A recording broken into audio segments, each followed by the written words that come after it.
Use of Data in Schools by Suzanne Ballard. This is in fulfillment of a requirement at the University of Arkansas at Monticello graduate course entitled Using and Understanding Data for School Improvement. The purpose of any school is to educate and provide students with skills that will prepare them for post-secondary endeavors and to become contributing members of society. These skills should include soft skills as well as academic.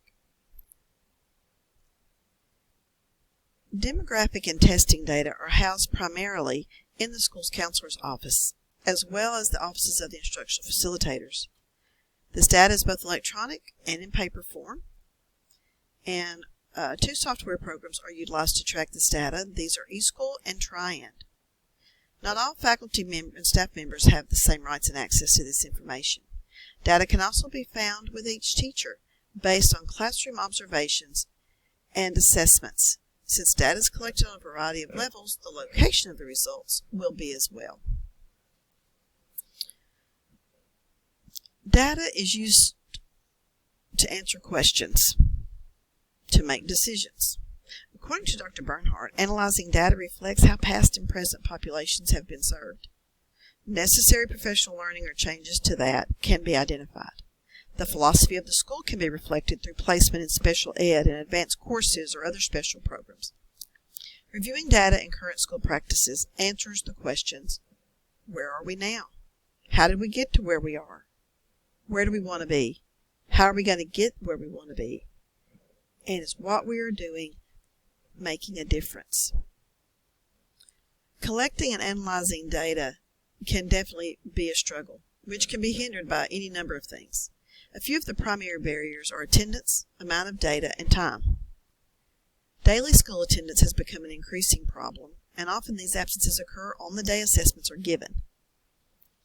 There are various forms of data which can become quite extensive and even overwhelming. At this point, the decision has to be made as to which data is the most important. Time is an issue for almost any task in any school. There's a lot of data, and a lot of time is required to adequately sift through and obtain the needed information. Dr. Bernhardt has identified 4 primary areas of data that need to be collected to assist in answering the necessary questions for continuous school improvement. The categories are demographics, perceptions, student learning, and school processes. These areas are all important and can affect the others. Learning can be affected by perceptions from the students and the parents, which can be identified through school surveys.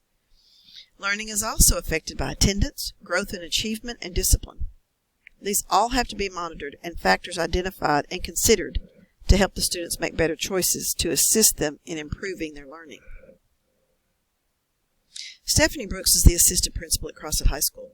In her experience, she feels teachers must know and be made aware of the data in order to help guide their decisions in teaching and assisting the students. The school administration needs to be aware of the data and concerns to know how to assist the teachers in the implementation of decisions. And the parents and community need to be aware of the data so they can understand what is occurring in the education system and how they can help contribute to the student's success. Dr. Bernhardt defines disaggregation as the separation of results into different subgroups that make up the population. It is necessary to have demographic subgroupings to assist in understanding of students achieving or experience school in the same way. This allows educators to better meet the needs of the students. By separating the data, there can be a clear understanding of each component. This allows more data-specific questions to be answered, such as, what does the data tell us? How does the data correlate with each other? How will we address the data when it's separated as well as when it gets put back together?